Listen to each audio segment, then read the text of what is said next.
और ब्रेक के बाद एक बार फिर से आपका स्वागत है। दिल्ली ब्लास्ट केस में एक और बड़ी खबर आपको बता दें। देश भर में कई जगहों पर हमले की साजिश थी।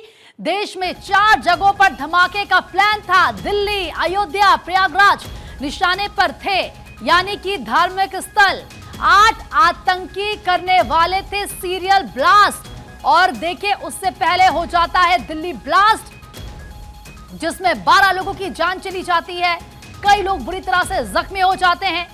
आप उस वक्त की तस्वीरें देख रहे हैं जब यहां पर सिग्नल पर गाड़ियां खड़ी थी और इसी बीच कार में ब्लास्ट होता है। इस कार में डॉक्टर उमर मौजूद था, जिसकी मौत हो गई है इस ब्लास्ट में।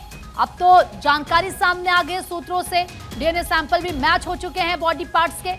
और फिलहाल अब एक और जानकारी ये मिल रही है कि देश में 4 जगहों पर धमाके का प्लान था, जिसमें देश की राजधानी दिल्ली, अयोध्या, प्रयागराज निशाने पर थे और 8 आतंकी इस सीरियल ब्लास्ट को करने वाले थे।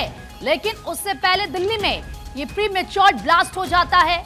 आप सोचिए कि अगर इस ब्लास्ट में 12 लोगों की जान गई है, कई लोग घायल हुए हैं, तो सिलसिलेवार तरीके से अगर 4 धमाके होते, जैसे कि साजिश रची गई थी, जिसके लिए बकायदा ग्रुप बनाए गए थे, जिसके लिए 2 साल से विस्फोटक जमा किया जा रहा था, तो कितना बड़ा ब्लास्ट होता, कितने लोगों की जान जाती।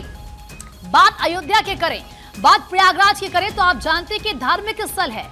यहां पर भारी संख्या में हर रोज श्रद्धालु पहुंचते हैं, अलग अलग शहरों से, देशों से प्रभु के दर्शन करने आते हैं, काशी जाते हैं, अयोध्या जाते हैं। और अगर वहां पर ब्लास्ट होता तो कितना ज्यादा नुकसान होता। 8 आतंकी बताए जा रहे हैं जो सीरियल ब्लास्ट करने वाले थे। बकायदा 4 ग्रुप बनाए गए थे, हर ग्रुप में 2 आतंकी थे। अब ये जो 8 आतंकी हैं, ये जो संदिग्ध हैं, इनको ढूंढा जा रहा है। जांच एजेंसियां इनको ढूंढ रही हैं कि आखिर ये कहां छिपे हुए हैं, ये किस कोने में हैं, इनको कौन मदद कर रहा है, कौन इनके मददगार हैं। क्योंकि इनको ढूंढना बहुत जल्दी चैलेंज तो है ही, लेकिन उतना ही ज्यादा जरूरी भी है। क्योंकि अगर ये इसी तरीके से छिपे रहेंगे तो आप समझिए कि ये कितना बड़ा आगे चैलेंज होने वाला है। अब ऐसे में जांच एजेंसियां तेजी के साथ जांच आगे बढ़ा रही हैं, हर एक डॉट को जोड़ रही हैं, हर एक तार को जोड़ रही हैं और इनको ढूंढ रही हैं कि ये कहां पर हैं। तो बड़ी अपडेट इस वक्त ये बता रहे हैं कि दिल्ली, अयोध्या, प्रयागराज निशाने पर थे। 4 जगह थी देश में जहां पर धमाके का प्लान आतंकियों का था। बड़ा धमाका, ये लोग सिलसिलेवार तरीके से एक साथ 4 अलग अलग शहर बताए जा रहे हैं जहां पर धमाके की प्लानिंग इन्होंने की थी।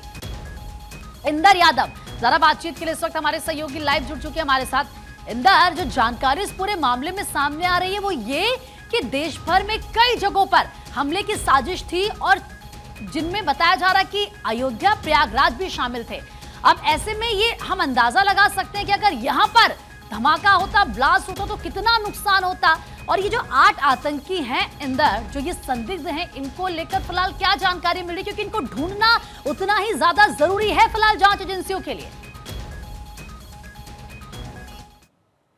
बिल्कुल, देखिए, अगर हम बात करें तो ये जो संदिग्ध लोग हैं, इनको पकड़ने के लिए सुरक्षा एजेंसियां और तमाम तरह की जो यूनिट्स हैं वो डिप्लॉय की गई हैं और लगातार इसीलिए मल्टीपल रेड्स चल रही, चाहे वो जम्मू कश्मीर हो, उत्तर प्रदेश हो या फिर हम हरियाणा की बात करें, तो हर जगह इस तरह की मल्टीपल रेड्स देखने को मिल रही हैं। जैसा कि मैंने सुबह बताया था, 100 से ज्यादा लोगों को डिटेन किया गया है, लगातार पूछताछ चल रही। क्योंकि देखिए, ये डॉक्टर मुजम्मिल की तरफ से खुलासा किया गया है। डॉक्टर मुजम्मिल के रूम से जो डायरी बरामद हुई थी, उसमें भी इसी तरीके के जो कोऑर्डिनेट्स हैं वो लिखे गए हैं और अब उस डायरी के एक एक पेज बाहर आने शुरू हो गए हैं। और उत्तर प्रदेश के कई ऐसे इलाके थे जो इनके रडार पर थे। राजधानी दिल्ली इनके रडार पर थी। अगर हम बात करें लाल किले की, इंडिया गेट की, कॉन्स्टिट्यूशन क्लब की, ऐसी जो बिल्डिंग्स हैं जो काफी पुरानी है, पार्लियामेंट की हम बात कर लेते हैं, तो ये सब उनके निशाने पर था। तो कहीं ना कहीं देखिए, लगातार अब एक के बाद एक खुलासे हो रहे हैं और बड़ी बात यह है कि उन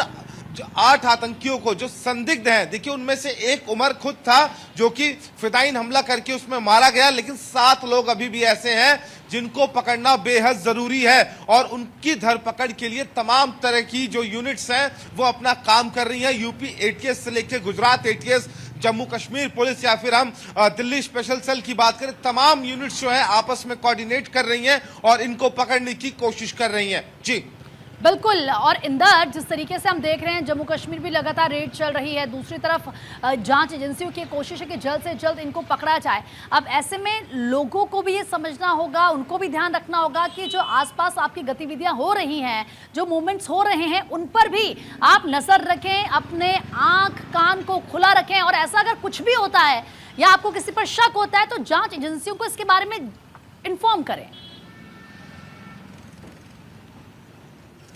बिल्कुल, देखिए दिल्ली पुलिस ने तो बाकायदा इसके लिए एक जो एडवाइजरी है वो भी जारी की हुई थी पहले से, और 26 जनवरी के आसपास हो या फिर 15 अगस्त के आसपास हो, और दिल्ली में तो अक्सर हम अनाउंसमेंट वगैरह भी इस चीज को लेकर सुनते रहते हैं। लेकिन देखिए उन 7 संदिग्ध आतंकियों को पकड़ना बेहद जरूरी है और सूत्र ये बताते हैं कि बहुत जल्दी जो डॉक्टर शाहिना है, मुजम्मिल है, उनसे जो पूछताछ चल रही है, आदिल जो है उससे पूछताछ जो चल रही है, तो जल्दी जो संदिग्ध लोग हैं उनके स्केच भी सुरक्षा एजेंसियों की तरफ से जारी किए जा सकते हैं और इनको पकड़ना बेहद जरूरी इसलिए भी हो जाता है कि क्योंकि देखिए जो इनके पास से अमोनियम नाइट्रेट मिला था वो इतनी मात्रा में था कि अगर पूरे देश की हम बात करें तो मल्टीपल ब्लास्ट ये लोग करना चाहते थे, 26/11 की तर्ज पर ये लोग ब्लास्ट करना चाहते थे। और जो ये 8 लोग टोटल थे, यानी कि ये लोग कार बॉम्ब बनकर भीड़ वाले इलाकों में जाते और टारगेट करते। देखिए जिस तरीके से डॉक्टर उमर ने लाल किले के सामने ब्लास्ट